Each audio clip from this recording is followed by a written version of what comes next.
Veja no ICL Notícias, segunda edição.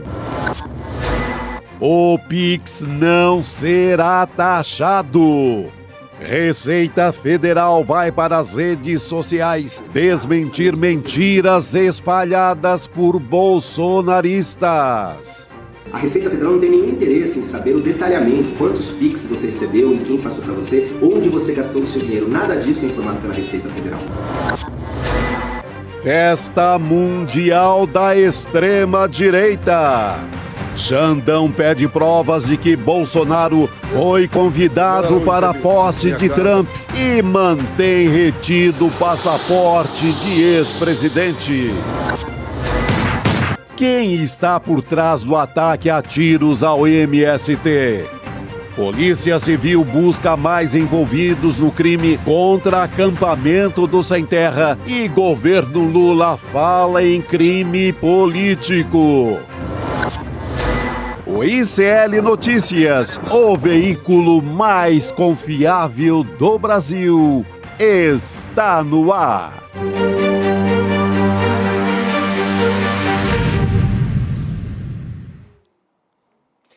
Olá, boa noite. Seja muito bem-vindo, seja muito bem-vinda. Mais uma semana começando e Série Notícias segunda edição está no ar e nós estamos ao vivo nos canais do Instituto Conhecimento Liberta, Eduardo Moreira, no YouTube e também na Pop TV, você que nos assiste no Rio Grande do Sul. Estamos a postos aqui, mais essa semana, Chico Sá, Rodrigo Viana, boa noite.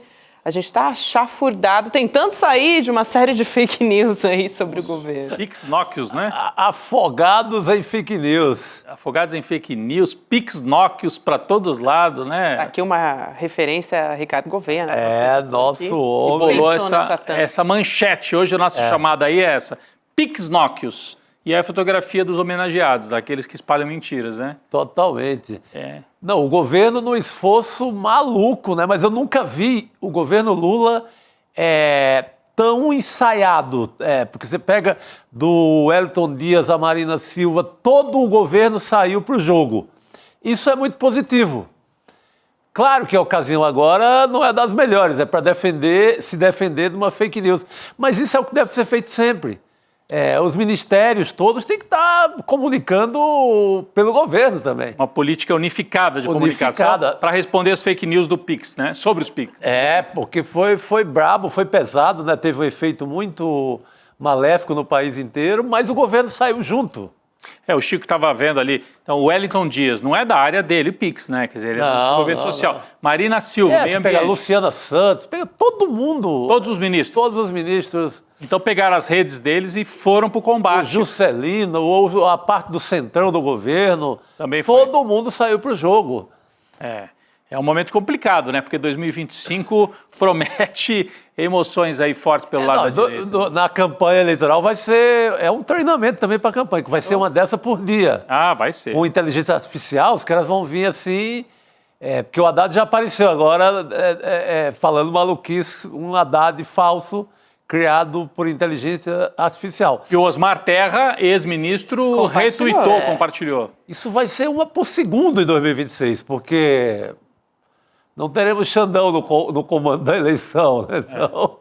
eu acho que já é um sinal do que vai acontecer. O Sidônio estava à frente da campanha do presidente Lula nas últimas eleições presidenciais e agora está à frente também da Secretaria de Comunicação. É um sinal. E já chegou com essa bomba aí para resolver, né? Com essa história que pode desgastar muito a popularidade do governo Lula, justamente porque o Pix se popularizou completamente, né? Todo mundo hoje só usa Pix, tem gente que nem cartão tem mais, porque só usa o Pix. E, em meio a tudo isso, né, Rodrigo, quase que a gente teve um falha nossa ao vivo aqui, batendo o pé em tudo, a Gabi chutou o banquinho aqui embaixo. Mas a gente já tem um pouco um sinal, um termômetro do que vem como desafio em relação à popularidade, levando em conta que a gente tem eleições em 2026. Parece que é longe, mas não é muito não, né, Rodrigo? Não é longe. A gente vai começar por aí, né? Vamos começar porque a polêmica do Pix, essa polêmica do Pix e as mentiras, né? Porque não é uma polêmica, um debate sério. Tem muita mentira.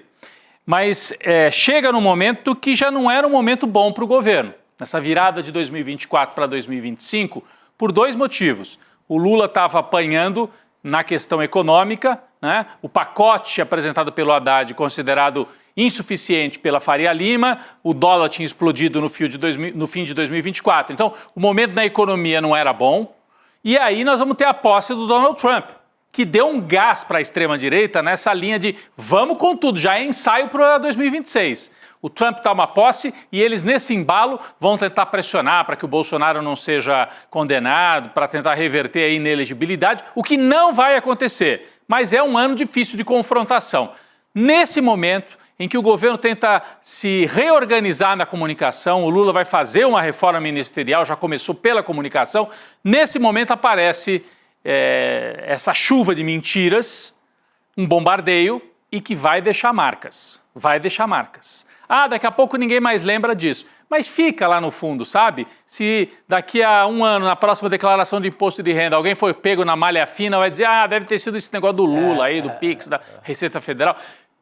É assim que eles trabalham. Trabalham com meias verdades, mentiras por inteiro e espalham tudo isso Brasil afora. O momento não é tranquilo e a maior prova disso, a pesquisa que saiu hoje. Paraná Pesquisas. No passado, muita gente torcia o nariz e falava Paraná Pesquisas, não confio e tal. Tinha umas histórias rolando. Mas nos últimos anos a Paraná Pesquisas acertou bastante, viu? Em 2022 ela foi daquelas que apontou um cenário de muito equilíbrio, enquanto o IPEC, Datafolha davam o Lula ganhando com um pouquinho mais de amplitude. A Paraná Pesquisa já mostrava que ia ser por um tostãozinho. E agora saiu uma bateria de pesquisas hoje, mostrando empate entre Bolsonaro e Lula para 2026. Tem muitos cenários, eles testaram vários cenários. Com e sem Bolsonaro, com e sem Pablo Marçal, porque quando o Marçal entra no jogo, ele fica com um pedaço dos votos de direita, e aí o Bolsonaro diminui. Quando o Marçal não está no cenário, o Bolsonaro fica até um pouco na frente do Lula, segundo a pesquisa Paraná. Vamos lembrar que o Bolsonaro está inelegível. Ainda assim é um termômetro de que a direita está forte. É o que a gente sempre diz, né? Passou a eleição, o Lula ganhou por 2 pontos, a gente imaginava, vai desidratar o bolsonarismo, as pessoas vão entender que houve ali uma tentativa de golpe, o governo vai trazer normalidade e pouco a pouco a extrema-direita vai se desidratar. Não estamos vendo isso, ao contrário. O bolsonarismo está do mesmo tamanho que estava na eleição e o Lula está um pouquinho mais desgastado. Eu continuo achando que Lula é favorito para 2026. Continuo achando que o Lula é favorito, com todas as dificuldades, ele tem a máquina. Se acertar um pouquinho em embocadura, ganha em 2026. Mas vamos ver os cenários, o que traz aqui Paraná Pesquisa. Eu separei alguns, que são muitos cenários, com variáveis, troca Marçal, troca Bolsonaro. Primeiro o cenário com o Jair Bolsonaro, que é para testar a força mesmo. Esquerda com Lula, direita com Bolsonaro. É um empate quase que absoluto. Lula 34, Jair Bolsonaro 33,9, até 34 também, né? O Ciro, surpreendente, aparece com 11% aqui nessa pesquisa. Pablo Marçal com 6, depois vem Ronaldo Caiado, Helder Barbalho. Então vocês percebem que está bastante dividido e bastante equilibrado aqui, bastante equilibrada a disputa. Agora, e se sai o Bolsonaro e entra um outro candidato de direita? Vamos ver o que acontece? Por exemplo, eu acho que o próximo cenário é a Michele. Lula contra Michele, com o Marçal disputando. Fica 34 para o Lula. O Lula é estável, né? Sempre 34 nessa pesquisa Paraná. 34 para o Lula, 20 para a Michele, o Ciro fica com 12,9 e o Pablo Marçal sobe, ó.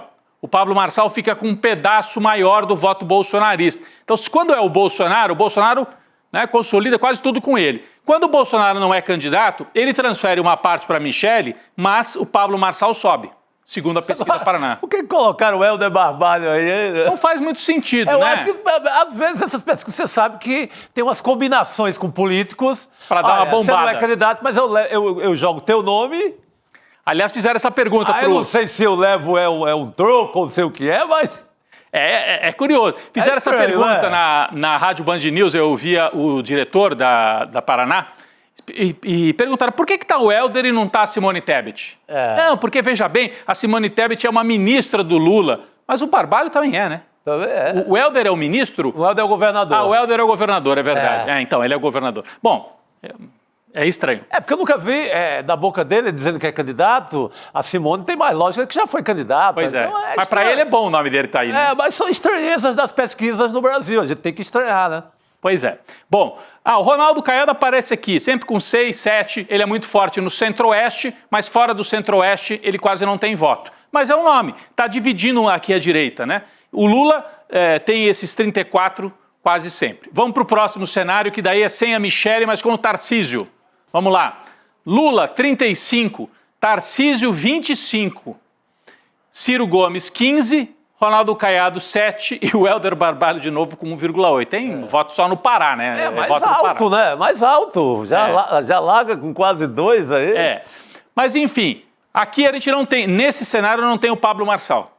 E aí o Tarcísio fica 10 pontos atrás do Lula, né?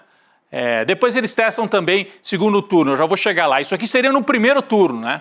Então você repara que o Lula está em 34%, 35%.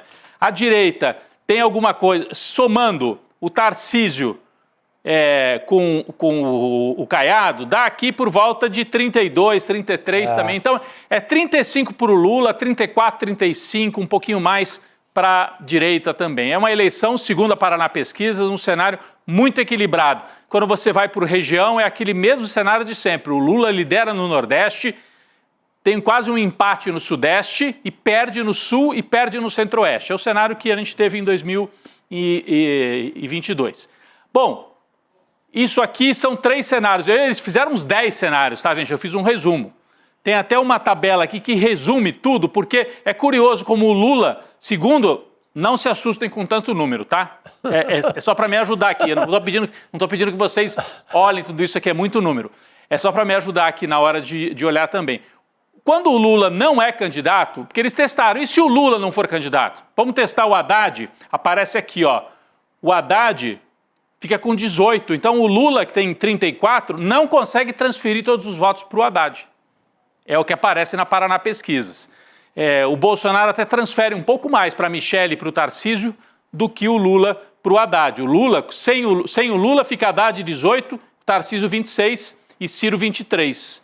E se fosse a Gleisi tem 8%, ela aparece 7%, ela tem 7%. Então, 8%. A Gleisi 8%. Então, o Lula não consegue transferir tanto voto, segundo a pesquisa. Eu também ouvi a entrevista com o diretor da Paraná, a diretora que estava junto com o Murilo, o diretor e a diretora. Ela disse o seguinte, o Lula vai transferir mais votos se ele não for candidato. É que do lado do bolsonarismo, eles já vão dando como certo que o Bolsonaro não vai ser candidato.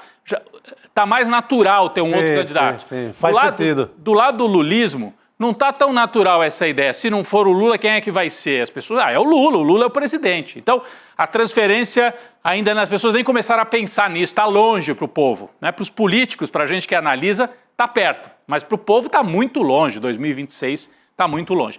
E se tiver segundo turno, eles testaram alguns cenários de segundo turno. E aí o equilíbrio fica mais claro ainda. Vamos para a próxima tela. Os cenários de segundo turno, eu estou falando da pesquisa Paraná Pesquisas, feita agora, comecinho de janeiro. Aí está mais fácil, né? Não tem tanto número assim. Lula com Bolsonaro numericamente na frente, ó. 45,7 contra 42,2 para o Lula. Mas isso não vai ter, isso aqui não vai para a urna porque o Bolsonaro está inelegível e não vai reverter essa inelegibilidade. Quando enfrenta a Michele, 43 Lula, 42 a Michele, é empate total. Se enfrentar o Tarcísio, 43 Lula, 40,6 o Tarcísio. Então a gente tem um país dividido ao meio do mesmo jeito que 2022. Se tiver segundo turno, o Lula cresce um pouquinho e os candidatos de direita crescem mais, porque recolhem quase todos os votos que estão com os outros candidatos. Então, é um cenário bastante complicado para o governo nesse momento, né? É um cenário de empate, de divisão bastante nítida no Brasil. Esse aqui é o segundo turno. E a pergunta que muita gente faz, mas o Tarcísio, será que ele vai querer ser candidato? O cara é governador, bem avaliado em São Paulo, apesar de privatizar tudo, dar martelada para vender a Sabesp, liberar a polícia para matar, mas ele está bem avaliado, a gente não pode brigar com os fatos. O fato é que nas pesquisas ele aparece bem avaliado em São Paulo. O que dizem nos bastidores, né, Chico, Gabi, é que o Tarcísio e o entorno dele preferem apostar numa reeleição para governador, e ele não sairia candidato a presidente. Mas se tiver chance, se o Lula cair mais na pesquisa, se o Lula não for candidato e os terrenos ficar mais aberto, aí o Tarcísio sim pode se animar a ir para o jogo e adiantar, porque ele tem o apoio da Faria Lima para isso, não é isso? Ele está, como se diz nas receitas culinárias, reservado. Está reservado naquele potinho reservado pela direita. Reservou, está lá. É isso que a gente vê. Ele está reservado, ele está preservado pela mídia brasileira, não se ataca ele. São Paulo vive uma situação de apagão no litoral de São Paulo, por conta de uma virose. Não há notícia de ação de governo tentando minorar, tentando resolver isso, ou pelo menos cuidar um pouco daquelas pousadas que estão sem ninguém porque a virose tirou todo mundo. As pessoas cancelaram, eu conheço gente que cancelou. Muita gente cancelou. Há um apagão no verão na hora que os caras mais faturam. O governo tem muita culpa disso. Tem Sabesp despejando porcaria dentro do mar, nos rios. A Sabesp já privatizada, mas nada pega para Tarcísio em São Paulo. Até porque a imprensa não cobra. As linhas do metrô privatizadas, elas estão um horror, assim, quebra todo dia, para metrô, escada não funciona, tá um desastre. Não pega nada para eles. Saúde em São Paulo, desastre também, nada pega. Falta remédio, falta tudo, nada pega para o Tarcísio porque ele está sob uma grande proteção, porque ele está reservado pela direita para uma possibilidade de candidatura. É muito boa essa metáfora do reservado. Fala, Gabi. Não, ia só acrescentar que nessa história toda ainda conta a favor dele que logo no começo desse ano houve arquivamento, 17 investigações de mortes cometidas pela PM, né, investigadas por serem cometidas pela PM, da Operação Escudo, né? Aquela coisa que é junta, né? Operação Verão, Operação Escudo, que é no litoral de São Paulo. Mas ainda tem isso, né? Os promotores arquivaram uma série de investigações ali que contavam contra a área de segurança do Tarcísio. Agora, ele está se apresentando assim, não, eu prefiro a reeleição, mas é o que o Chico falou, fica reservado e tanto está se apresentando para o jogo nacional, ele é governador de São Paulo. Você viu a fotografia dele do lado do presidente do Flamengo? Sim. Fazendo política com o presidente do Flamengo, né? Eu vi isso hoje. Quer dizer, ele está se colocando para fora de São Paulo. E ele é carioca, né? Ele é de origem do Rio de Janeiro. Então, se colocando para além das fronteiras aqui da divisa do estado de São Paulo. Então, está reservado o Tarcísio. Você vê as manchetes sobre a virose, é terrível, viu, gente? Tem centenas de pessoas hospitalizadas no litoral paulista, foi bem na virada do ano. Principalmente Santos e Guarujá, que são as mais populosas, as que têm mais movimento, comércio e tudo. E as manchetes falam muito. Tem problema no esgoto, só que não fulanizam. Você não vê o nome. Não sai o nome dele. Não aparece. Cara, inflação. Sobe o preço do café, a culpa é do Haddad e do Lula. Sobe o preço de qualquer coisa, a culpa é do Haddad governo e do Lula. Governo Lula. Aqui não existe a virose do governo Tarcísio. Não existe. Então, ele está com um terreno bem pavimentado. Aumento de passagem, metrô quebrado. Jamais Tarcísio, jamais é ligado a esse assunto ao Tarcísio. Se for negativo, é zero ligação com o Tarcísio. Então, é mais fácil ser de extrema-direita, né? Não, e ele está bem amarrado porque ele é esperto, ele não renegou o bolsonarismo, mas ele fez movimentos dizendo, eu não renego, mas eu também não quero ser igualzinho a família do Jair, se aproximou da Faria Lima, privatizou. Então, ele está com uma amarração com a grande burguesia paulista, que o torna muito forte. Mesmo assim, a princípio, não seria candidato agora. Mas uma coisa me chamou a atenção de ontem para hoje. O Tarcísio, então, na lógica, vai ser candidato à reeleição, certo? O Ricardo Nunes acabou de ser eleito prefeito de São Paulo para um segundo mandato. E ele apareceu falando o quê? Que cogita disputar o governo paulista. Está aqui no Platô, né? Plataforma de notícias, na qual trabalha o nosso colega, o Guilherme Amado, também. Matéria da Tatiana Fará, né? Repórter que já passou por várias redações. Ricardo Nunes já cogita disputar governo paulista. Então, o jogo já está armado. Se o Tarcísio mudar de ideia e não disputar a reeleição, ele pode ir para presidente e o Ricardo Nunes, no mesmo esquema, caçabista, esse centrão, MDB, PSD, um pedaço do bolsonarismo, seria o nome para disputar o governo do estado. Olha como é que o jogo... E aí quem é que fica em São Paulo? Um bolsonarista, o coronel que era o vice do Ricardo Nunes. Então, eles estão com um pé em cada canoa. Se precisar, se for possível, o Tarcísio tenta logo a presidência. E entrega a prefeitura ao Bolsonaro, né? Porque entrega a prefeitura para o Bolsonaro e o Ricardo Nunes sai para governo do Estado. Porque o vice é homem do Bolsonaro, é um militar bolsonarista até a tampa. É o Melo Nunes, né? Nunes Melo, não sei, não lembro, mas é um PM desses com fama também de durão, né? Para dizer o mínimo. Então esse é o jogo que está colocado aí, uma situação que não é fácil para o governo federal, mas ainda assim eu acho que o Lula tem as condições de se acertar a embocadura agora, e apesar do Trump lá, que vai tentar armar todas as ciladas, agora, precisa ter um jogo de comunicação que se prepare antes para responder o que vem. Essa portaria, nós vamos falar agora dessa história aí da portaria, da normativa, do PIX, é de setembro, gente. Só que ela entrou em vigor agora em janeiro. Os bolsonaristas se prepararam e espalharam uma enxurrada aí. Será que foi numa boa hora que saiu essa portaria? Mas é algo normal, é uma regulamentação. Mas a gente tem que estar preparado. Não estamos em tempos de normalidade. Então, se vai adotar uma normativa e regulamentar uma área tão sensível, precisa estar preparado para responder. Não vamos ser ingênuos achando que o outro lado não vai usar isso como assim, olha, vai ter taxação no PIX.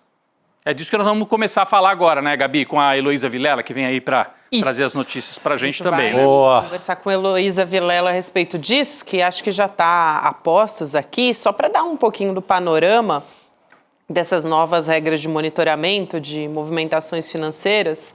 Elas foram determinadas pela Receita Federal lá em setembro. Até amanhã a gente vai ter aqui no Série Notícias Primeira Edição o secretário da Receita para esclarecer todas essas dúvidas, então fica de olho a partir das 8 horas da manhã. E também no Em Detalhes eu conversei com a Débora Maganha, nossa Débora, né, economista, apresentadora do Mercado de Investimentos, para ajudar a gente a entender e também desmistificar todas essas fake news e todas essas dúvidas que estão se levantando a respeito desse assunto. Agora, o que está se incluindo são novas instituições financeiras, né, que são esses bancos digitais, as fintechs, né, esses PAYs da vida, aqui para não trazer nenhuma marca específica, mas que muita gente usa como recurso de pagamento, enfim, para receber. Esses PAG não sei o quê. Né, os PAGs, não sei das quantas. E esses bancos também que só tem no celular, os aplicativos, né? E tal. E o PIX, que todo mundo usa, né? É uma medida que se popularizou muito desde que ele foi lançado. E essas fake news geraram muitas dúvidas, muita confusão. A fake news que se popularizou mais é de que o PIX seria taxado, e não é verdade. O Osmar Terra chegou até a divulgar, como a gente falou aqui na abertura, um vídeo feito por inteligência artificial, um vídeo falso do Fernando Haddad, do ministro da Fazenda, que foi produzido ali, manipulado, esse que a gente está vendo aí, as imagens, né? Se a gente olhar bem, dá para perceber que ele é feito por inteligência artificial, mas até aí, imagina só quanta gente recebeu pelo celular até você explicar, porque realmente, assim, a voz utilizada na inteligência artificial é tudo muito bem feito, tudo realmente feito para enganar. O Flávio Bolsonaro publicou um vídeo também dizendo que o Lula aboliu o sigilo bancário no Brasil. Essa foi a frase que ele utilizou. Pô, senador, sei que você tem muito medo de mexer nas suas contas, porque não são contas devidamente santas, né? Mas, peraí, não exagera. E aí o governo está tentando reagir, está reagindo, na verdade, só que é muito difícil. A gente sempre fala aqui a respeito disso, né? Sobre como é difícil, depois que uma fake news já se proliferou, você conseguir desmentir na mesma proporção. Então, na verdade, o que o governo está tentando fazer é ajudar no combate à lavagem de dinheiro, principalmente. A medida é para isso. Vamos chamar a Elo Vilela aqui para conversar com a gente? Vamos embora. Aí, Elo já está com a gente. Oi, Elo, boa noite. Boa noite, pessoal. Pois é, olha, eu vou tentar manter a calma, porque eu estou num estado de mau humor com essa história, porque ficam tentando encurralar o governo eternamente, né? E o governo tomou uma medida que não tem nada de extraordinário, uma portaria simplérrima que só vai incluir quem ainda não estava participando desse sistema, né? Dentro do sistema. Agora, o governo não pode adivinhar qual é a próxima fake news que a extrema-direita está preparando, né? Isso daí não dá para fazer. Então, o que eu acho que vai dar para fazer, e o Chico falou isso na abertura, Chico, você falou dos ministros todos vindo para jogo e tal.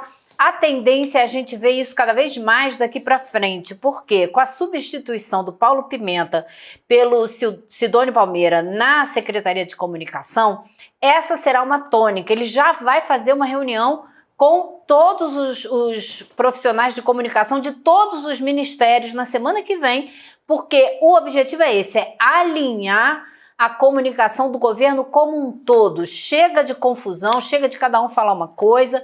Agora, combater essas fake news, eu acho que é assim, a arma que o mundo inteiro está procurando. Como é que você vai convencer as pessoas, depois delas verem o Haddad falando uma coisa que ele não falou e acham que é verdade?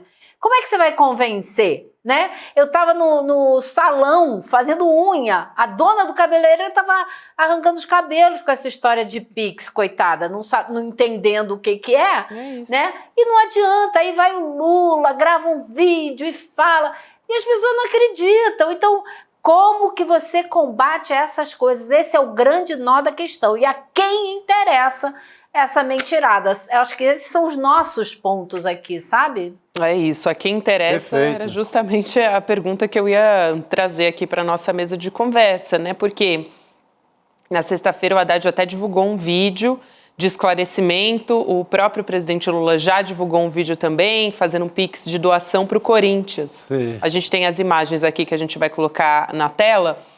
Aí a gente está vendo o presidente Lula explicando. O presidente Lula é corintiano roxo, né? Então, usou isso como exemplo. Você queria falar, Rodrigo? Não. Outro corintiano roxo. Aqui temos corintianos nessa mesa. E aí, hoje, o Lula se reuniu também com o Sidônio Palmeira, né, Lu, que está assumindo a Secretaria de Comunicação do governo. Essa semana está assumindo a SECOM e vem com esse desafio já de tentar trazer explicações que deem conta dessa enxurrada de fake news, porque cria uma proporção tão grande. Essa história que você falou, né, Lu, exemplifica muito bem, porque as pessoas escutam e aí no salão de cabeleireiro vai contar para outra pessoa que também não faz ideia e aquilo fica dado como verdade. Então, como é que o governo faz para desmentir essa... Eu só ia dizer que eu acho que a gente tem que ter muita humildade e paciência para lidar com isso, porque a gente tende a achar, e a gente mostra que os bolsonaristas estão espalhando mentira. Só que lá na ponta, as pessoas estão recebendo, eu ouvi de várias pessoas que não são bolsonaristas e que estão preocupadas com esse assunto. Então, é a pessoa que trabalha por conta própria. A gente tem metade do Brasil na informalidade na economia. Metade. Ou é o chamado PJ, que é aquele PJ que não é PJ, não é empresa, né? Ou então é totalmente informal. É o sujeito que presta serviço, leva o dinheiro para pagar as contas básicas e não tem formalidade nenhuma. E esse sujeito usa o Pix. Sim. Mulheres e homens fazem costureira, prestam serviço, cozinham, tudo na informalidade com o Pix. Essas pessoas estão com uma dúvida legítima. Não vai taxar o Pix, mas vão fazer uma fiscalização maior? Será que no fundo não vão me pegar lá na hora que tiver o imposto de renda? Então, tem essa dúvida. E a gente amanhã tem aqui o secretário da Receita, o Robson Barreirinhas, ao vivo no ICL Notícias, primeira edição, para responder essas dúvidas, o que é fato e o que não é fato. Né? E acho que vale a pena também lembrar que hoje o Mercado Investimentos fez um programa especial só tirando dúvidas a respeito disso. Então, muitas dessas dúvidas foram tiradas hoje de manhã. Eu assistindo, assim, ficou muito mais claro para mim que o intuito é realmente ter ali uma espécie de pente fino, mas não para pegar essas pessoas, né? Assim, transações pequenas. Eu até conversei com a Débora hoje que também. Já existia, né? Que sempre existiu, né? Já existia, Chico. Basicamente foi isso que a Débora me falou. O que está entrando agora é isso que você falou. As fintechs, o banco ali do celular, que nunca entraram. Mas é que como tem um discurso de muitos e muitos anos de desconfiança em relação ao Estado, tudo que vem do Estado é ruim, né?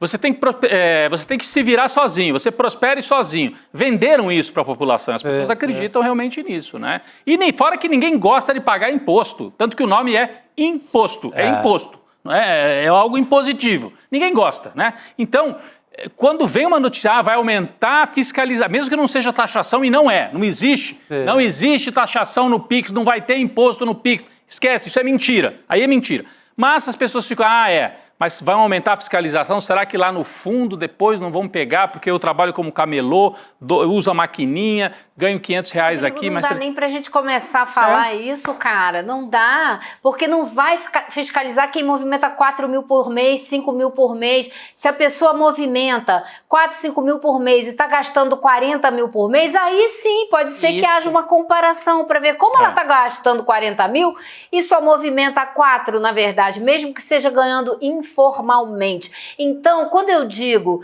que é espalhar a mentira e é isso que está acontecendo, eu não estou descartando a confusão que isso provoca e a dúvida que a pessoa lá na ponta tem. Mas essa pessoa está sendo extremamente sacaneada por essa extrema-direita que está produzindo essas mentiras, porque nada disso que está sendo dito a respeito do Pix é verdade. Vai pegar grandes movimentações financeiras, como é feito hoje, como já é o que acontece todo dia há muitos anos. Só vai entrar mais um dado que não estava lá. Então, quando você pega a movimentação financeira de alguém que tem, sei lá, uma renda de 10 mil e a pessoa está gastando 50 mil todo mês, na hora que cruza os dados da Receita fica estranho, mas ainda assim a Receita pode ver pelo cruzamento de dados se está vindo dinheiro de um primo, de um tio, de um parente, de um colega que está ajudando a pagar as contas. Então, tira todas essas dúvidas e só fica no final da peneira as movimentações absurdas de gente muito rica que não quer declarar para a Receita o que está lavando dinheiro. É disso que se trata e de mais nada. Muito bom, então, a gente tem que deixar isso muito claro e pensar para que está sendo criada essa confusão. É mais uma vez... Vocês lembram? No ano passado disseram que iam taxar o Pix. Tem 1 ano e pouco isso, gente. Isso é fabricado o tempo todo para tentar colocar o governo nas cordas. Então eu acho que o Sidônio vai entrar na comunicação com 2 grandes tarefas. A primeira ele já deixou claro que vai fazer, que é unificar o discurso do governo inteiro, de todos os ministérios. O segundo não é ficar só desmentindo fake news, é gerar as notícias que vão ocupar as pessoas no lugar das fake news. Acho que é isso que o governo precisa, é gerar muita notícia. Tá sempre falando, olha o que tá acontecendo aqui, tá acontecendo ali, fazer isso ser um movimento de informação para que as pessoas se ocupem de outras coisas e não dessas fake news. Excelente, Elô. Eu acho que vai muito ao encontro do que a Débora disse hoje, porque eu perguntei isso para ela. Porque, assim, a gente tem uma quantidade de brasileiros endividados no Brasil que também não é o fato de você ganhar, sei lá, R$7 mil PJ e gastar 15 no seu cartão de crédito. Um monte de gente faz isso.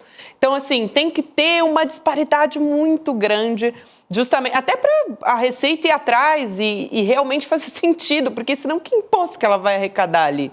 Não vai.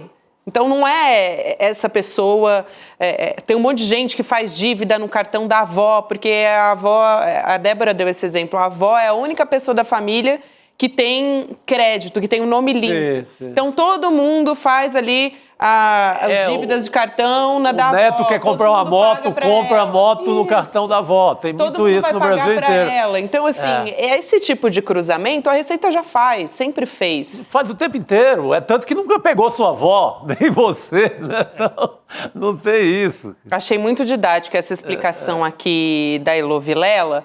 E acho que vale a pena, como ela falou sobre essa necessidade do governo estar ali explicando o tempo todo, o Robson Barreirinhas, que vai vir amanhã no Série Notícias primeira edição, ele também fez um vídeo, ele gravou um vídeo esclarecendo algumas dúvidas, assim, desmentindo, na verdade, as fake news do Pix. Então, vamos assistir agora para a gente voltar a falar a respeito disso também, vamos ver.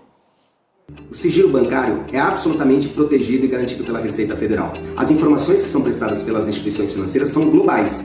A Receita Federal não tem nenhum interesse em saber o detalhamento, quantos Pix você recebeu e quem passou para você, onde você gastou o seu dinheiro. Nada disso é informado pela Receita Federal. Aí também, uma outra mensagem nas redes sociais aqui do Ministério da Fazenda foi divulgada hoje a respeito do Pix. A gente tem também essa mensagem da Receita, olha só. Ministério da Fazenda, sobre o Pix. Já sabemos que o Pix não será taxado, certo? Isso é apenas uma fake news. Agora, muitas pessoas ainda têm dúvidas sobre como funciona a movimentação financeira. Vamos esclarecer alguns pontos importantes. Então, também, acho que quando essa fake news é divulgada, muito acaba acontecendo de entender que as pessoas também não sabem como funciona a declaração, né? Quem que está isento, justamente porque a gente tem muitos brasileiros na informalidade, quem é que não está, tudo isso acaba entrando nesse balaio também. Então, esse tipo de esclarecimento eu acho que é importante nessa época do ano, justamente quando a gente começa a se movimentar para a declaração do imposto de renda, né? Então, só reforçando, amanhã o secretário especial da Receita Federal, esse que apareceu aí no vídeo, que é o Robson Barreirinhas, vai estar amanhã no ICL Notícias Primeira Edição. Você pode mandar suas dúvidas, inclusive sobre essas novas formas de monitoramento, né, de transações financeiras, sobre o Pix. Dá para mandar pergunta gravada em vídeo. A gente vai trazer aqui para o secretário. Então, eu vou aqui divulgar o nosso número que está na tarja também.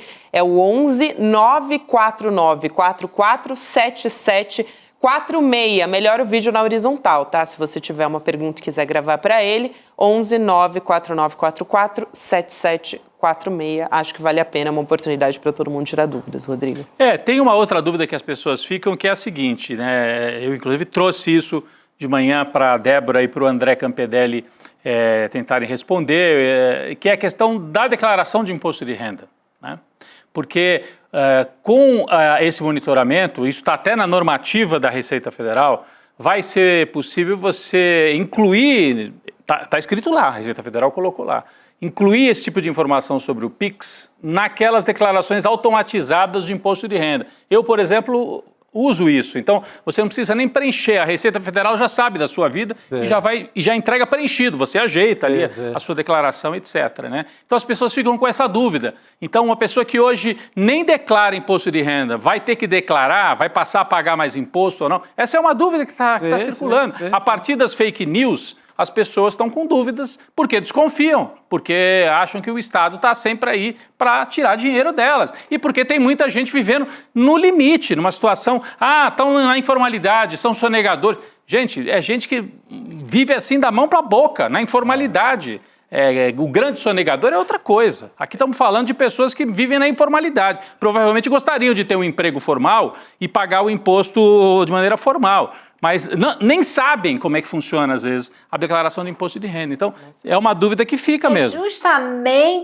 É justamente por isso, Rodrigo, porque elas estão na informalidade, vivem da mão para a boca, que elas não serão chamadas a explicar absolutamente nada para a Receita Federal. A Receita Federal não tem nem como buscar informações pessoalmente da quantidade de gente que não tem nem como explicar direito como que está ganhando dinheiro ali na informalidade. A Receita Federal não está preocupada com essas pessoas que estão mal sobrevivendo. A Receita Federal está preocupada com os tubarões, com os grandes sonegadores, com as pessoas que têm transações milionárias ilícitas. É com isso que a Receita Federal está preocupada. Então é isso que tem que ficar muito claro. Se você está na informalidade, lutando com dificuldade para sobreviver, a Receita Federal não vai bater na sua porta. Ela não está preocupada com a sua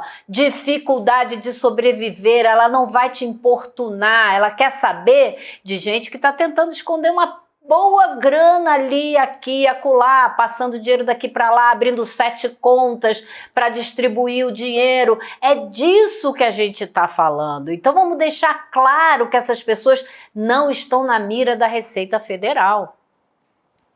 A gente estava trazendo aqui alguns prints da Receita Federal. Agora há pouco a gente mostrou um.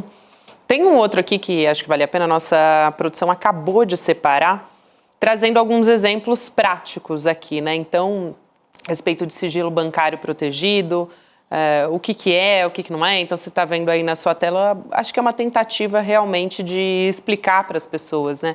Eu falei sobre o Pix não ser taxado, essa foi uma das explicações, mas tem uma outra aqui a respeito disso, garantindo total proteção ao seu sigilo bancário. As instituições financeiras só informam valores globais de entrada e saída, sem qualquer detalhe sobre quem pagou ou onde o dinheiro foi gasto. Segurança e privacidade são prioridades. Então aqui também é uma tentativa de tranquilizar as pessoas diante dessas fake news que foram divulgadas.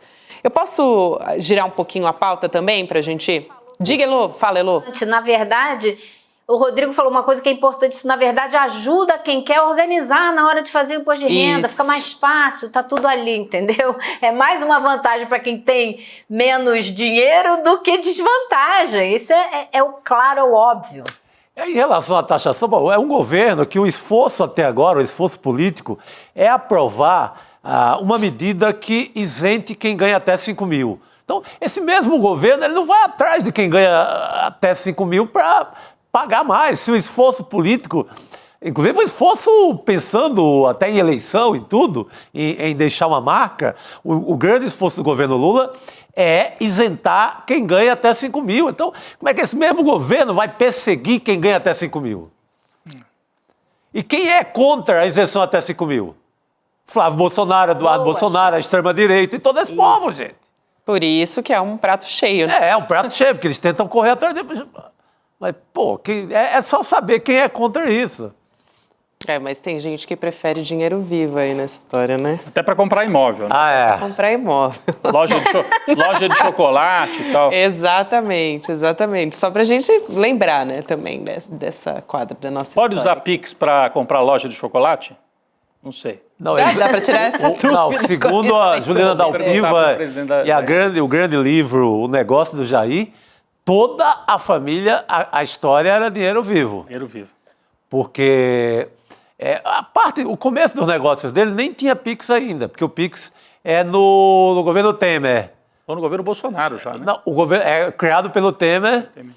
É criado pelo Temer, o golpista deu duas coisas, Alexandre de Moraes e o Pix. E o Pix, duas coisas. Duas coisas boas para o país. É criado lá, mas os Bolsonaros nunca usaram nada disso, nada que deixasse marca no banco. Eles retiraram o dinheiro inteiro dos funcionários, juntavam o bolo todo lá nos gabinetes no Rio e ia direto para o imóvel. E assim foi feito. Muito bem. Falando em Bolsonaro, eu queria trazer um outro assunto aqui para a gente discutir. A gente está quase chegando na posse do Donald Trump nos Estados Unidos. Vai ser dia 20 de janeiro e ele está também inflamando, vamos dizer assim, a extrema-direita no mundo inteiro. A posse dele está também sendo muito utilizada para isso. E aí, essa festa toda aí, né, do Trump, festa da extrema-direita para assumir essa posição, vai custar algumas centenas de milhões de dólares. Daqui a pouco o Jamil Chad vai estar com a gente, direto de Nova York, e vai explicar essa história toda pra gente. Mas tem uma pessoa que está querendo ir, claro, na posse do Donald Trump, né? Ele que está indiciado no inquérito do golpe, o Jair Bolsonaro. A defesa do Bolsonaro pediu para o Alexandre de Moraes a liberação do passaporte para autorizar que ele vá nessa viagem. E olha só, Moraes ordena que Bolsonaro apresente convite para a posse de Donald Trump. Está no nosso site serienoticias.com.br. Nesse final de semana o Xandão, então, pediu prova. Mais prova, né? Provas manda um convitezinho aí e tal, bonitinho, arrumadinho para a gente ver. Né? De fato. Cadê? Queremos provas. E aí, nesse pedido ao Supremo Tribunal Federal, a defesa do Bolsonaro apresentou um e-mail que seria do cerimonial da posse do Trump. E aí é um info, vou dar até aqui qual é o e-mail, info@t47inaugural.com. Foi enviado para o Eduardo Bolsonaro, que chegou a gravar um vídeo para criticar o Xandão, né? E chama nesse vídeo a tentativa de golpe ou golpe que foi também, que não foi consumado, vamos dizer assim. Ele chama de suposto golpe. A gente está vendo as imagens aí. E o Xandão, escreveu nesse despacho que o pedido não veio devidamente instruído com os documentos necessários. Então, você está vendo aí a decisão.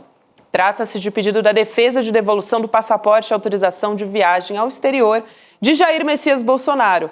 Antes de sua análise, porém, aí há a necessidade de complementação probatória e tal, e aí ele pede, né? Então, diante do exposto, determino que a defesa do Bolsonaro apresente documento oficial, conforme determina o artigo, enfim, conforme a lei demanda. E aí depois ele pede um pronunciamento da Procuradoria-Geral da República para manifestação. Então, o Bolsonaro Não segue entendi. aí. Ele pede... Não entendi. Basicamente, né? Não entendi. Não entendi. Pra quê? Pra quê? Sim. Pra que ele quer ver o convite formal?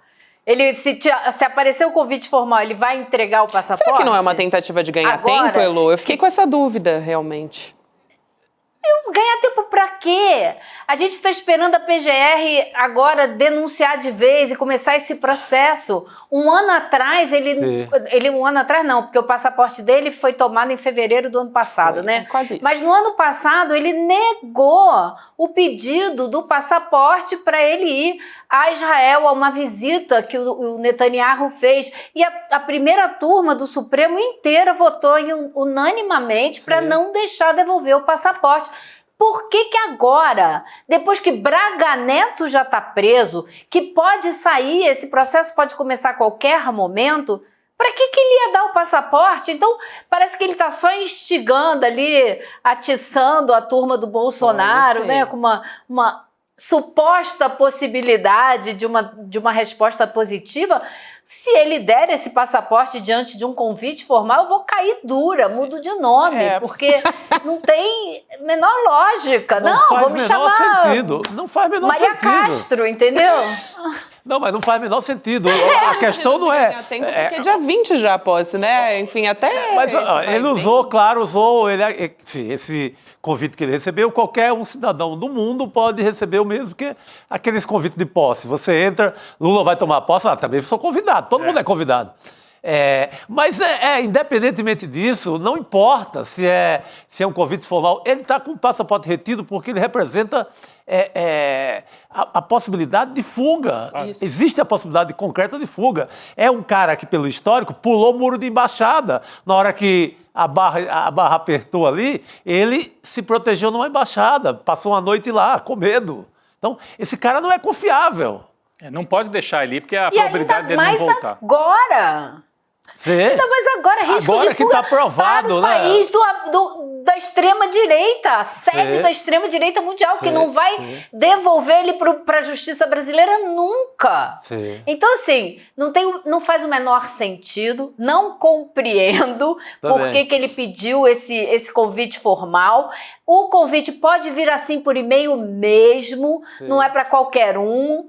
Seu nome tem que estar na lista para você entrar lá na posse, na festa que vai ter depois, no jantar, que é para... Os dois filhos do Bolsonaro estão convidados para o jantar, né? O Eduardo e o Flávio. A Michelle está querendo ir agora para representar o Bolsonaro nessa festa. Então, assim... Não tenho a menor dúvida que ele está convidadíssimo, porque o Trump adoraria dar essa estocada no governo brasileiro também. Não tenho a menor dúvida. Então, funcionaria para todos os dois, politicamente, para todos os dois. Então, não tem que ele... Lógico que não pode liberar passaporte, porque o que ele está a ponto de encarar na justiça aqui é gravíssimo, né? Então, claro que ele vai ficar nos Estados Unidos, se ele puder. É isso, Elô. Como você disse, o plano B dos Bolsonaro é enviar a Michelle Bolsonaro, né? No lugar dele, segundo o jornal Globo. Então, a gente tem a manchete aqui para colocar aqui na tela também. E acho que é a possibilidade que vai acabar acontecendo, porque não vejo motivo, como vocês estão dizendo aí, não vejo motivo para dessa vez o Alexandre de Moraes liberasse, já no passado também já não liberou. Ele queria ir na posse do Netanyahu também, né? Exatamente. No passado ele já pediu outras autorizações para o Supremo Tribunal Federal e o Supremo não liberou. Eu estava lendo uma coluna da Malu Gaspar no Globo e ela ouviu bolsonaristas, deputados, senadores, não sei exatamente o mandato, mas que estão dizendo que não vem a menor chance dele ir.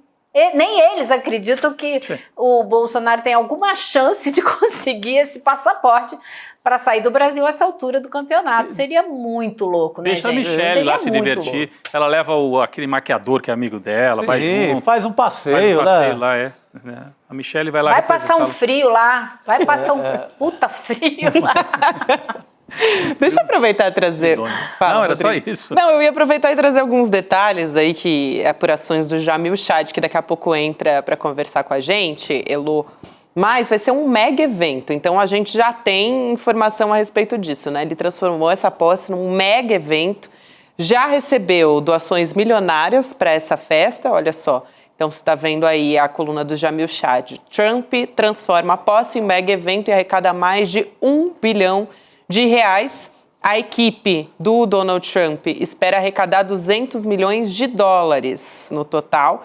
Para você ter uma ideia, tem gente pagando $1 milhão no ingresso para jantar com Trump no evento. Meu Deus Eu achei assim. Gente, vocês sabem que a festa da posse... Porque a posse é num tremendo frio, não tô de brincadeira. É 20 de janeiro, é gelado lá nos Estados Unidos, né?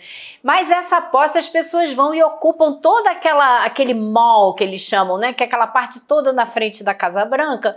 E é o grande teste de popularidade para o Trump, porque quando ele foi eleito da primeira vez, ele ficou tiririca, porque a posse do Obama lotou, que não dava para você andar.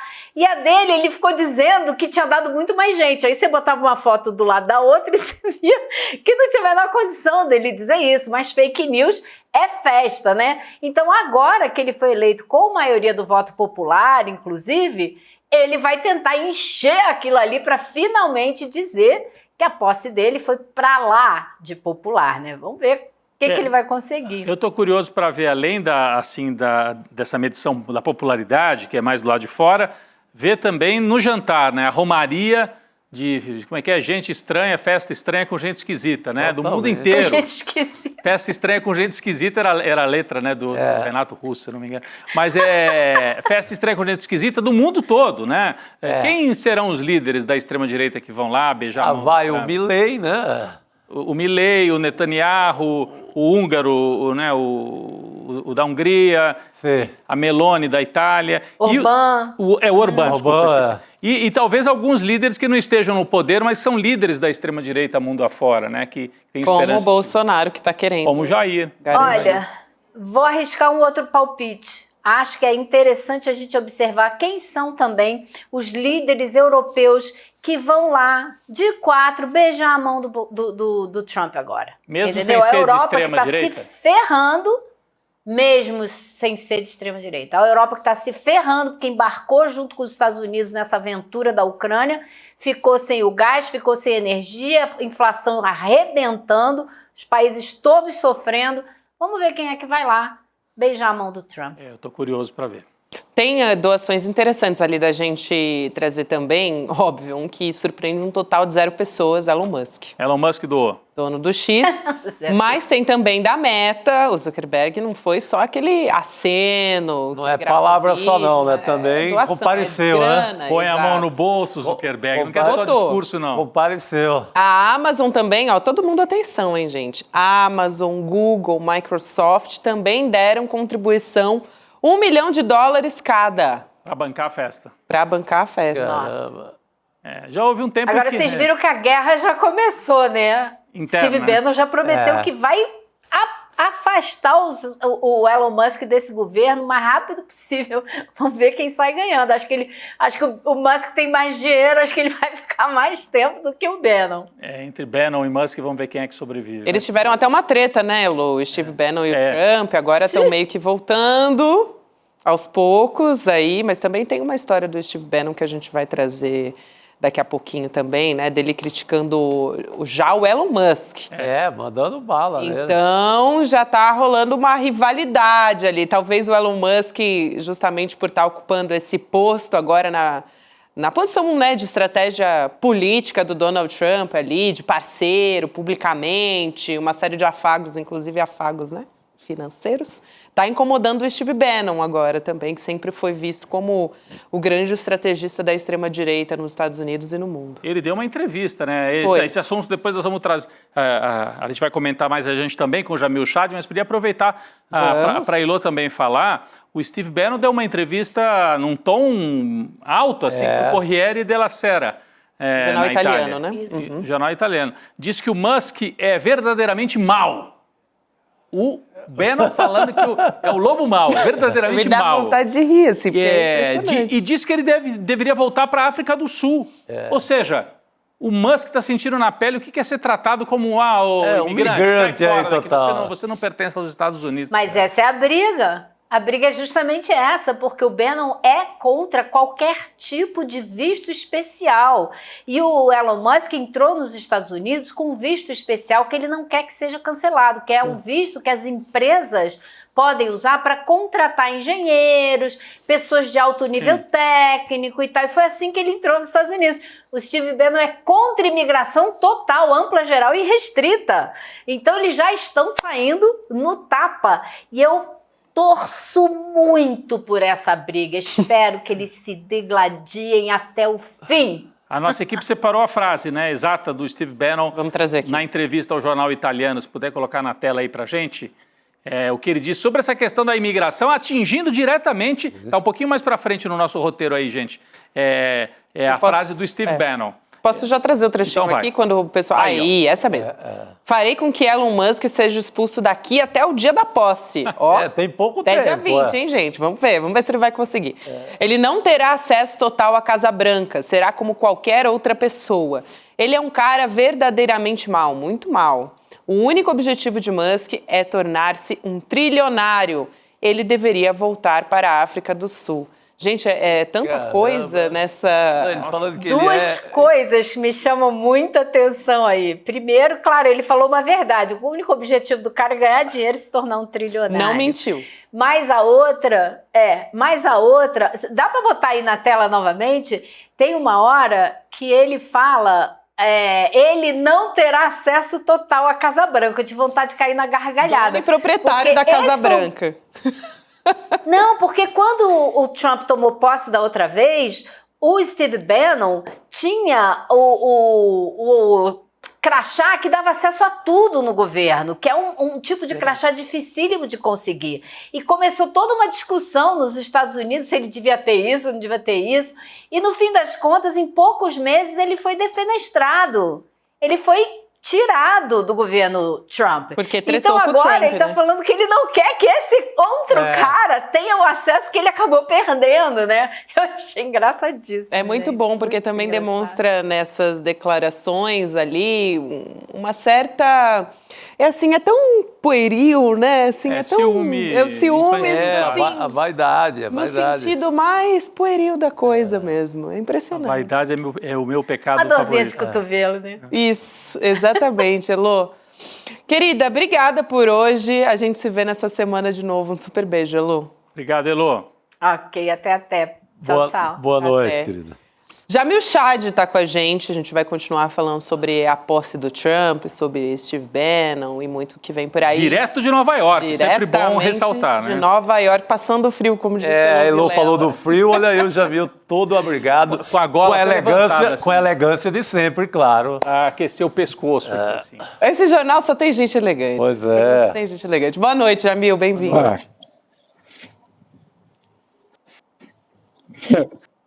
Boa noite a todos. Espero que vocês possam me ouvir bem daqui de onde eu estou.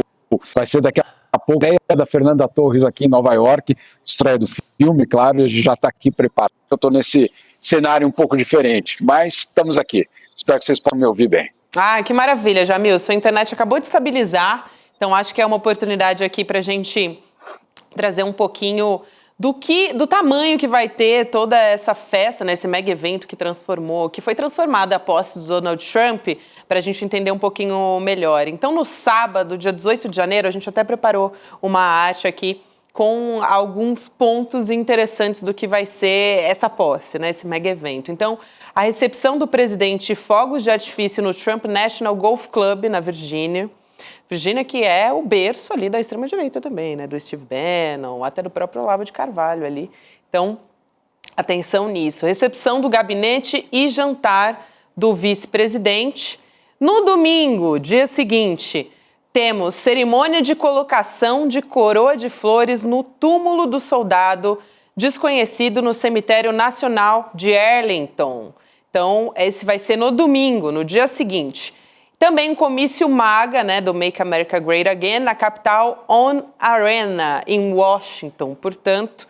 E jantar à luz de velas também no domingo. Romântico. Romântico. Deviam botar na mesma mesa o Musk e o Steve Bannon. Clima romântico. Esse jantar. Aí na segunda-feira, dia 20 de janeiro, tem o culto na igreja de St. John.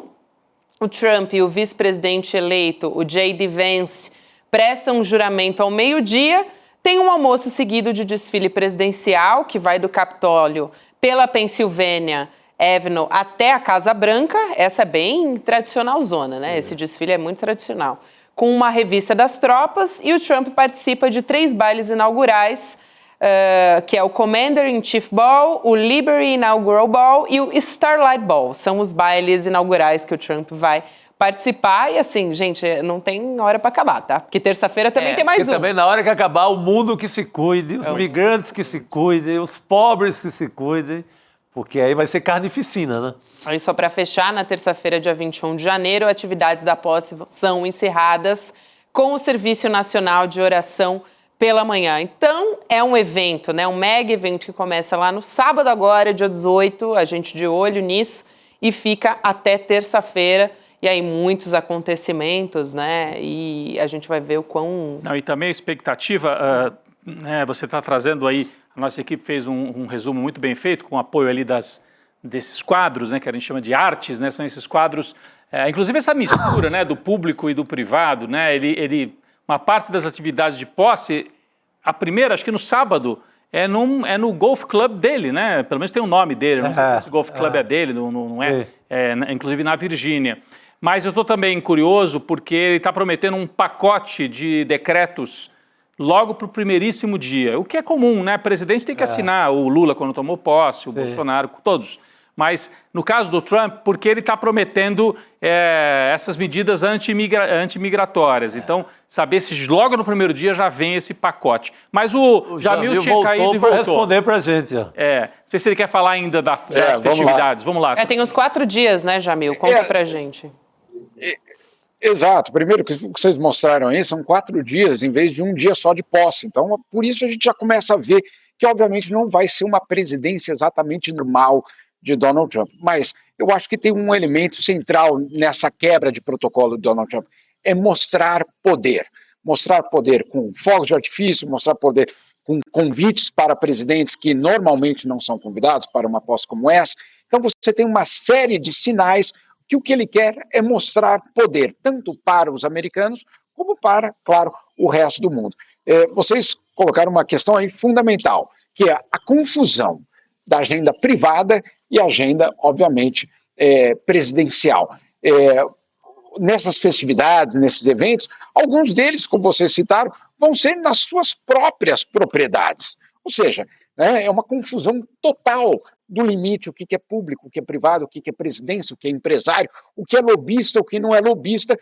Enfim, a gente está vendo isso de uma forma muito clara. Queria dar alguns outros detalhes que me chamam a atenção, pelo menos dessa informação, dessa leva de informação que a gente começou a receber hoje. A primeira delas é de que você pode comprar o seu lugar para um desses jantares com Donald Trump, mas você precisa ter $1 milhão. Não é uma brincadeira, não. $1 milhão para que você possa jantar à luz de velas, justamente com Donald Trump. E claro, isso é um pacote que dá acesso a várias coisas aí durante esses dias de posse. E tem outros pacotes, viu, Chico? Se você estiver aí mais tranquilo, tem um que custa $50 mil. Ah, bom. Então, com $50 mil, exatamente, você consegue fazer algumas coisas. Agora, me falaram, essa parte engraçada do pessoal da organização, eu falei, o que dá acesso a $50 mil, por exemplo? Dá para você pedir alguma coisa, fazer um lobby pela tua empresa por uma desregulamentação de alguma lei, falar sobre algum projeto social, etc. E uma das pessoas falou assim, olha, por $50 mil ele mal vai te ouvir. Então, assim, é real que você compra o seu lugar nesses locais de posse de eventos com Donald Trump. Lembrando o seguinte, só até agora, estamos ainda uma semana da posse, até agora, ele já arrecadou para a posse dele $170 milhões. $170 milhões foi o que ele arrecadou depois de vencer já a eleição e já procurando, obviamente, dinheiro para fazer todas essas festividades. Ou seja, Rodrigo, você falou, nas propriedades dele? Mas não é ele que paga, não. Né? É uma posse, obviamente, nas minhas propriedades, me promovendo como, claro, um grande empresário americano, mas não inclui isso o meu dinheiro. E aí tem outros aspectos que são, obviamente, curiosos, que é o fato, por exemplo, de você ter, no final do dia da posse, que é finalmente o dia 20, você não tem um baile, você tem três bailes, né? Para que um só? Para que um só? Então você vai ter 3 bailes e ele promete ir aos 3 bailes. Agora, como é que você separa quem vai no primeiro baile, no segundo, no terceiro? Adivinha quanto você paga? Grana. Né? Então, é óbvio. Então, se você paga muito, você vai naquele baile talvez mais chique, aquele que você paga um pouco menos é 200 mil, tá? 200 mil dólares. Você vai na segunda categoria. O Chico, que vai pagar só 50 mil dólares, ele vai da terceira categoria. Enfim, eu não vou em nenhum deles, viu, Chico? Você me avisa que eu vou. Tô fora também, Jamila. Aliás, não tenho essa bala aí. Eu prefiro o meu forrozinho tranquilo e tal. Forrozinho pé de serra. Espetacular. Maravilhoso. Espetacular. Me chamou muito a atenção as Big Techs também, alinhadíssimas, né, Jamil? Todas elas, tudo bem, Zuckerberg deu um recado muito claro ali de que está alinhado com a extrema-direita, de que está alinhado com o governo Trump, mas também outras ali que querem se vender como neutras também doando para a posse do Donald Trump, né, para o mega evento. Isso me chamou muito, muito a atenção, porque nossos dados estão nas mãos de todas elas, né? A gente está totalmente refém dessas plataformas. É muito preocupante. O grande medo aqui é justamente o que o Trump vai fazer com o Departamento de Justiça, com os mecanismos que o Estado tem em relação ao controle, basicamente, da economia. Se ele vai usar tudo isso, se ele vai instrumentalizar tudo isso contra os inimigos. E aí o que tem acontecido? Que essas grandes empresas, obviamente, morrendo de medo de qualquer tipo de problema, de ser excluída de licitações públicas, de começar a ser investigada por milhões de possíveis motivos, o que elas estão tentando fazer é se alinhar, se aproximar ao poder para dizer, olha, nós aqui estamos à disposição, ou pelo menos queremos estar mais próximo do poder. Eu não acredito em ideologia para muitas dessas pessoas. Eu concordo que o Steve Bannon tem uma ideologia muito clara, eu tenho certeza que outros tantos também têm, mas tem uma ala desse governo de Donald Trump que tem um perfil extremamente pragmático naquilo que o Bannon acusou o Elon Musk, de querer ser trilionário. Né? Então você tem uma parcela desse grupo que é absolutamente focado em ganhar muito dinheiro e aproveitar os próximos 4 anos para ganhar muito dinheiro, inclusive subsídios. Uma das acusações que o Bannon faz ao Elon Musk é que ele recebeu milhões de dólares em subsídios do Estado. Isso é verdade. Então, imagine só, você recebe basicamente num governo um empresário que é o homem mais rico do mundo e, ao mesmo tempo, é usuário de recursos públicos para suas próprias indústrias. Agora, adivinha o que ele vai fazer? Ele vai vistoriar, vai monitorar quem é que recebe dinheiro.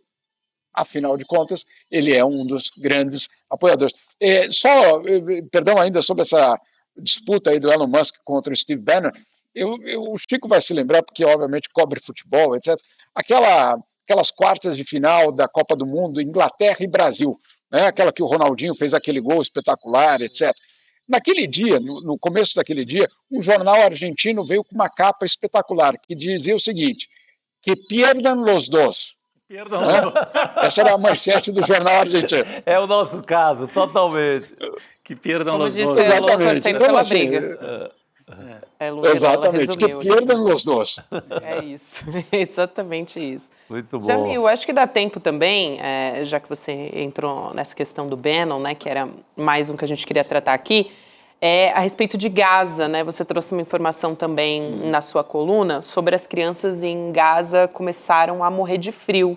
Depois, além de fome, além das bombas, de todos os ataques, né? Alerta que veio da ONU, em menos de um mês, de acordo com a ONU, 8 recém-nascidos não sobreviveram à hipotermia em meio ao inverno rigoroso que está atingindo agora a região, como se não bastasse tudo que já está acontecendo, né? Então, além dos bebês, outras 74 crianças e adolescentes morreram desde o começo do ano. Em 15 meses desde que tudo isso começou, né? Crianças e mulheres representam 70% dos 43 mil mortos em Gaza. Eu achei esse dado, assim, realmente me chocou muito, Jamil. Eu queria ouvir um pouco você a respeito disso, porque acho que é só mais um traço do horror do que está acontecendo em Gaza. Acho que você colocou em termos bastante corretos, mas só para a gente deixar muito claro, é um absurdo que esse tema tenha simplesmente desaparecido do noticiário. Eu não digo do Brasil, é do mundo. Né? Parece que guerra em Gaza, morte de crianças em Gaza, é um novo normal. E a gente parou de noticiar, a gente parou de falar sobre isso, quando, de fato, isso continua. Quando a gente para de falar, muitas vezes existe a percepção de que aquela crise acabou, ou que ela já não é exatamente aquilo que era antes, ou que ela está caminhando para outra direção. Não, que um relatório que foi circulado entre governos apenas, o que ele mostra é que justamente nesses primeiros 15 dias do ano, imagina, 15 dias do ano, não estamos, na verdade, nem 15, né? Não chegamos ainda nem na primeira metade do mês de janeiro, já foram mais de 70 crianças mortas. Dessas, várias por hipotermia, ou seja, por conta do frio. Olha, o que é o frio ali não é menos 15 como Nova York, não é nada disso. É simplesmente o fato de não existir nenhum tipo de proteção para essas famílias. Onde estão essas proteções? Eu trago isso na matéria. Onde estão esses abrigos especiais, esses abrigos com algum tipo de proteção que poderia existir? Eles estão na fronteira, eles estão em depósitos, porque eles não conseguem chegar a essas pessoas. Não é falta de doação, não é falta de equipamento por parte das agências humanitárias, é falta de, basicamente, acesso a essas pessoas para que elas possam justamente se proteger durante esses meses do frio, claro, do inverno no hemisfério norte. Então, não é por acaso essas mortes. Elas não acontecem, foi uma fatalidade, olha, fez um frio mais forte do que imaginávamos. Não, não é nada disso. Né? Então, é importante que a gente continue, pelo menos, colocando o que é que está acontecendo. E, acima de tudo, eu acho que é um ponto fundamental, é a gente não esquecer daqueles que todos os dias ou morrem, ou sofrem, ou vivem uma situação de penúria, não porque não exista a solução, mas porque politicamente ela é impedida de acontecer. Então, esse é um caso muito claro.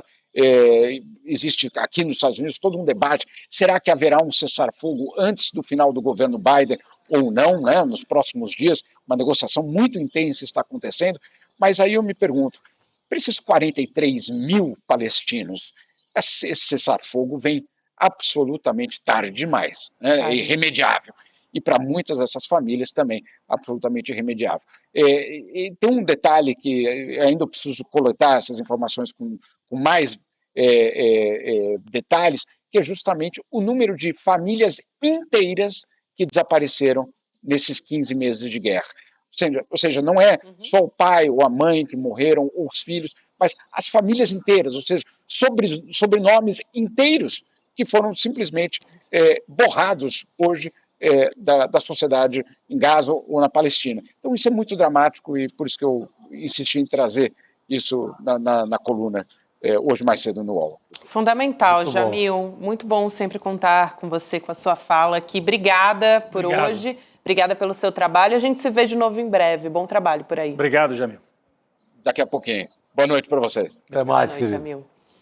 A gente continua por aqui, trazendo agora informação...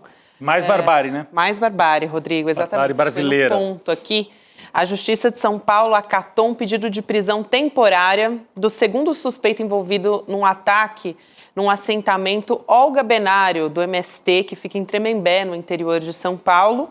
Esse atentado, para você que não se lembra, aconteceu na noite da última sexta-feira, deixou 2 mortos e 6 feridos. A gente vem falando a respeito disso aqui no ICL Notícias, e um deles está em estado grave. A Polícia Civil diz que o motivo do ataque foi um desentendimento na negociação dos lotes de terra, e o primeiro suspeito, que é conhecido como Nero do Piseiro, ele foi preso já no sábado, apontado como um mentor intelectual desse crime. A gente vai conversar a respeito desse assunto com Altamir Bastos, que é dirigente regional do MST. Altamir, obrigada pela sua presença, obrigada por aceitar nosso convite. Seja bem-vindo. Obrigado. Obrigado. Altamir, antes de mais nada... Nós aqui... Diga, Altamir. Não, pode perguntar. Desculpa. Não, eu ia dizer que a gente aqui solidariza, claro, com tudo que aconteceu, né?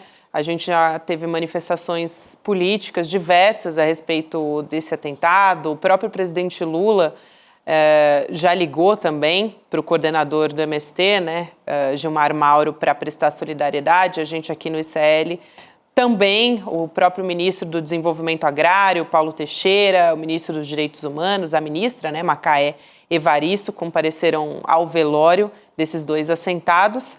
Eu queria que você pudesse contar um pouco também da versão do MST, né, do movimento, para além do que tem sido divulgado pela Polícia Civil, né, que está dizendo que o motivo desse ataque foi um desentendimento na negociação dos lotes de terra. Então, eu queria que você pudesse contar, por favor, para a gente.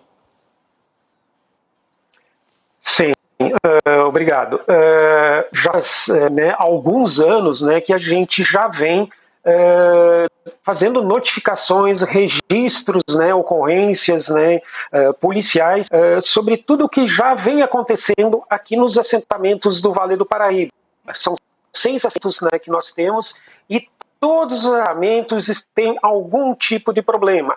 Invasão de áreas de proteção ambiental, de reserva legal dos assentamentos, invasões de áreas sociais dentro dos assentamentos, invasão de lotes, né? E frequentemente a gente sofre ameaças, né? Por exemplo, o ano passado, esses 2 crimes que aconteceram, esse crime que aconteceu esse final de semana, não foi o primeiro. O ano passado nós já tivemos uma morte, né, um assassinato dentro de um assentamento em Egídio Bruneto, em Lagoinha. Nós tivemos o ano passado também uma casa queimada dentro do assentamento Luiz Carlos Prestes, no interior de Taubaté.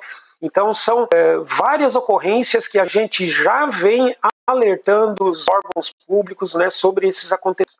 Também a gente vem alertando e denunciando, né, a omissão por parte de alguns funcionários públicos em relação, né, a crimes e essas invasões dessas áreas, né, dentro dos assentamentos, né.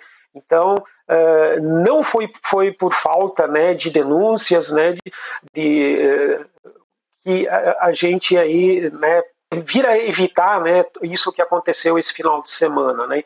Então, essas denúncias, né, que na verdade não foram atendidas, não foram observadas pelo poder público, né, culminou com esses assassinatos, né, com crime odioso, né, que aconteceu esse final de semana. Queria aproveitar que eu comentei que o Paulo Teixeira, né, ministro do Desenvolvimento Agrário, esteve no velório. Ele também disse, ele falou publicamente sobre isso, que os suspeitos quiseram subtrair um lote de terra, aqui para dar mais uma explicação, segundo ele, e entrou em conflito com os moradores do assentamento. Aí o ministro também disse que espera que esse crime, que não vai intimidar, na verdade, o governo Lula nas ações de reforma agrária, e levantou a possibilidade de motivação política nesse crime. Então vamos assistir essa fala do ministro e na sequência a gente volta a conversar. Vamos ver. Ninguém mobiliza tanta gente em tão pouco tempo, com tanta arma, da noite para o dia, se não tiver uma organização por trás. E as famílias que nós ouvimos indicaram que também tem vinculações políticas nesse crime que foi praticado. O que é importante dizer é que esse fato não constrangerá o programa de reforma agrária. Pelo contrário, ele vai avançar no sentido de assentar pessoas, garantir produção de alimentos e garantir a segurança dos assentados, que dessa vez, por uma cultura que foi desenvolvida nos períodos anteriores, né, do uso de armas e de atacar assentados da reforma agrária, do MST, essa cultura que se revelou em toda a sua tragédia. Eu queria perguntar para o Altamir o contexto, né? Essas pessoas, a gente teve já um preso, né, no próprio sábado, tem um outro que está também sendo procurado.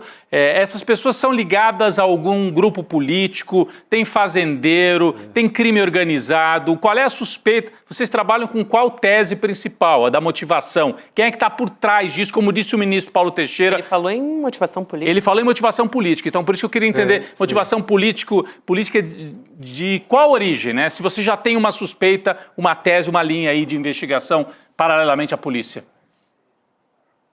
Sim, nós temos conversado muito sobre isso, né, e até colocamos a preocupação de a gente tornar isso público, né, porque a gente sabe que existem muitos grupos organizados e não organizados aí, grupos criminosos, né? Então, particularmente eu, a militância, as pessoas que estão aqui dentro dos assentamentos, a gente evita comentar sobre isso, né? Mas que a gente sabe que é um grupo de pessoas, de marginais, eu diria assim, que a informação que a gente tem que eles não são ligados ao grupo, esses principais grupos aí, tipo o PCC, a gente tem essa informação que eles não são ligados, né, ao PCC, e que é um grupo novo aí, né, que está a terrorizar, na verdade, realmente a região. E que a gente sim sabe que eles são ligados a alguns políticos aqui da região. Nós temos nomes, inclusive, né, e até já foi relatado à Polícia Federal, né, mas nós diríamos assim que o fato de todas as ocorrências, né, boletins de ocorrência que foram gerados, amanhã nós vamos estar repassando para a Polícia Federal, né, já ocorrências que já foram realizadas há vários anos, né, e para ver que, no caso, esperamos que a partir de agora, né, essas ocorrências sejam realmente investigadas, né, como foi a morte que aconteceu ano passado, a queima de casa, né, as intimidações, as ameaças que vários dirigentes nossos, até inclusive hoje, companheiro, né, recebeu ameaça, né, então a gente fica assim, às vezes, com muito cuidado aí do que vir a falar, principalmente em público, né? Porque realmente a gente está sendo ameaçado já há muito tempo. Né? Tem cautela mesmo, Chico. Altamir, boa noite. Pelo que eu entendi, assim, ouvindo o coordenador do MST, o Gilmar Mauro e outras falas, a linha de ataque aí é mais do poder imobiliário, de gente ligada a incorporadoras, com ideias de novos condomínios no interior de São Paulo, e não aquele ataque tradicional do Brasil, que é de fazendeiros, latifundiários. Então, tem essa diferença. O ataque está mais ligado a grupos imobiliários do que a latifúndio, não é isso? Mas também questão policial mesmo, né? Sim. Isso, é uma questão policial mesmo, e a gente tem observado, assim, que esses grupos, né, de criminosos, né, eles visam essas áreas, como eles visam, no caso, os assentamentos, comunidades indígenas, comunidades de quilombolas, né, por até se sentirem, porque essas comunidades, em certo grau, né, elas são vulneráveis, né, e eles veem ali uma grande possibilidade, né, de ganhar dinheiro, na verdade, né, nós, por exemplo, aqui no assentamento Olga Benário, onde eu estou agora, por exemplo, tem um lote que foi invadido e eles literalmente subdividiram o lote e criaram um condomínio lá dentro, né? E estão vendendo pelo Facebook, né? Então, essas denúncias a gente já há tempo vem fazendo, né? No assentamento Nova Esperança, em São José dos Campos, também a mesma coisa acontecendo, né? Então, né, descaracterizando os assentamentos da reforma agrária. É o que está acontecendo. Muito bom. Quero muito agradecer aqui a sua disponibilidade, Altamir. O Altamir Bastos é dirigente regional do MST e, mais uma vez, a nossa solidariedade aqui no ICL. Ele está falando de dentro do assentamento Olga Benário, que foi o local onde houve o ataque. Só para a gente entender também uma certa cautela que tem que ter mesmo, né? Porque está ali no olho do furacão. Obrigado pela exposição dele. Obrigado. Eu fico agradecido. Obrigado, querido. Boa noite. Boa noite. A gente aqui vai chegando ao final do ICL Notícias, mas a gente trouxe na sexta-feira, né, o anúncio de diversas novidades aqui no ICL para 2025. Programas novos de jornalismo, de entretenimento, o primeiro reality show aqui do ICL e também o primeiro podcast investigativo. Então tem muita coisa. A gente está colocando aqui na nossa tela o Lute com o ICL, porque foi um pacote praticamente que foi divulgado. O Eduardo Moreira trouxe na sexta-feira, né, todas essas novidades. E a gente vai ter também o lançamento da comunidade online ICL, que é um lugar seguro, um espaço seguro. As pessoas normalmente até tem alguns movimentos que se organizaram aqui, viu? A partir de cursos nossos, como, por exemplo, o Empreendedor Mestre, tem muita gente que fez, mulheres até que fizeram grupos para trocas e tudo mais. Mas esse é um espaço seguro da nossa comunidade também. A gente está falando aqui de vários problemas relacionados a Big Techs, um espaço seguro para que as pessoas possam trocar, até com a gente. A gente também vai estar nesses espaços para trocas nesse sentido, né? Livre de desinformação, de ódio, que a gente tem encontrado tanto em outras plataformas como o X. E também são pessoas que compartilham da mesma luta. Então, tudo isso é muito interessante, né? O lançamento dessa plataforma, dessa rede social, vamos dizer assim, que é nossa, é algo muito inovador aqui no ICL. Então, quero te convidar para fazer parte da nossa comunidade, agora junto com a gente em 2025 também. A gente tem mais de 4 mil membros ativos na nossa comunidade online e o pessoal já está interagindo por lá em fóruns para cada estado do Brasil, né, do norte ao sul.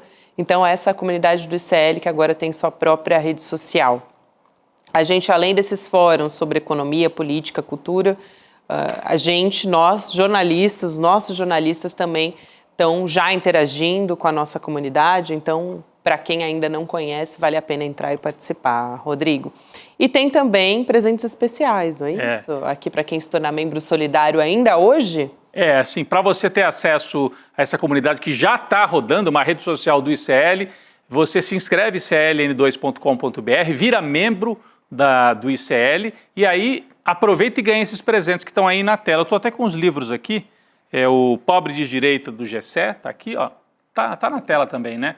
O Pobre de Direita do Gessé Souza, do Eduardo Moreira, A Intenção Primeira, que foi um livro que foi indicado ao Prêmio Jabuti, e o terceiro do pacote, O Paradoxo da Escolha, do Barry Schwartz. Então, um pacote de 3 livros e ganha também canequinha e a pulseira, né, isso, Chico? Pulseirinha com A Coragem é um Ato de Amor, olha só. Ah, que fofinho. Fofinho. Isso vai junto no pacote se você virar membro solidário. Virar membro solidário. Membro solidário é quando, além de você pagar, né, para você, um acesso a você, a sua família, enfim, a quem tiver acesso a esse login, vamos dizer assim, você também paga para uma pessoa, né, uma bolsa para uma pessoa que não tem condições de pagar o acesso à plataforma. Então, o membro solidário tem isso, né, tem esse componente, além de você pagar para você, também dá acesso a uma pessoa que não pode pagar. Em icln2.com.br, você acessa, faz parte da comunidade, tem acesso a esses presentes, se você se tornar ainda hoje, garante esses presentes especiais todos que a gente comentou aqui, e também tem o fórum que já está ativo da nossa comunidade para você poder trocar com a gente e com todas as pessoas da nossa comunidade. E ter acesso a tudo que está lá, né?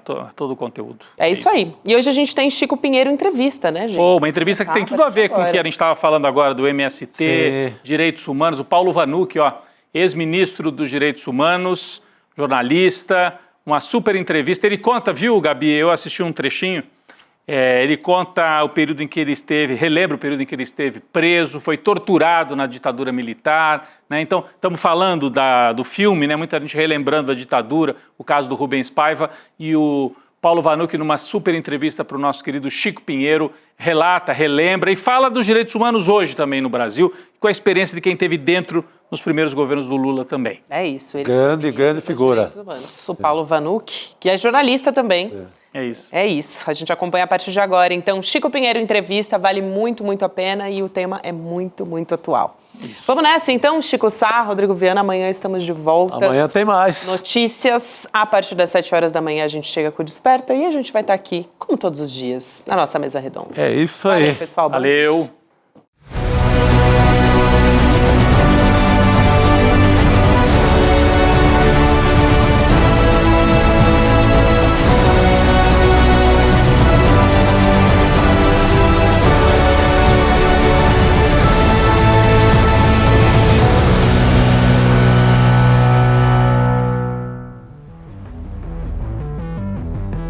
Em 2024 foi histórico. Vivemos momentos incríveis no ICL. A nossa luta foi reconhecida e venceu os mais importantes prêmios. Vitórias de toda a nossa comunidade.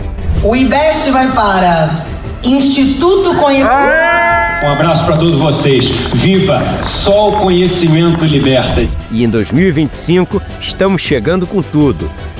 Temos um monte de notícia incrível para compartilhar. É só bomba. Tá preparado? Nosso jornalismo vem mais forte do que nunca para enfrentarmos os poderosos. No N1, vamos agora poder acompanhar Leandro Demore diariamente. No Desperta, você vai começar seu dia com as análises do jornalista Fábio Panuzzi. E tem programa novo na grade. Diariamente, às 17 horas, ICL Urgente, com o jornalista Rodrigo Viana. Além da volta do nosso comentarista Jamil Chad para a programação. Escuta essa. Vem aí também o primeiro podcast investigativo do ICL, com Juliana Dalpiva e Igor Melo. E tem novidades na área de entretenimento também. ICL Tanque, o nosso primeiro reality show, vai estrear. Chegou a hora de conhecermos quem são os empreendedores que estão mudando o Brasil e que vão receber R$1,5 milhão em investimentos. Em 2025, mais do que nunca, precisamos conversar. Vem aí o novo programa de debate feito por mulheres para toda a nossa comunidade. Em 2025, o despertar vai ser maior ainda. Vamos fazer um encontro inesquecível de toda a nossa comunidade CL. E vamos levar educação de qualidade para ainda mais pessoas. Mais cursos no ICL, mais séries e mais filmes incríveis. Sempre com os nomes de maior reputação do Brasil e do mundo. Hello, my name is Miriam Maymay Ali. I am the eldest child of boxing legend Muhammad Ali. A primeira turma da pós-ICL vai começar as aulas e já estamos preparando os novos cursos. Vem aí também uma novidade incrível para a turma que gosta do mundo dos esportes. Well, welcome everybody. My name is Mark Allen. Em 2025, a revolução continua. O canal mais confiável do Brasil segue a passos largos para se tornar também o maior. Lute com o ICL. Faça parte da comunidade mais corajosa do Brasil.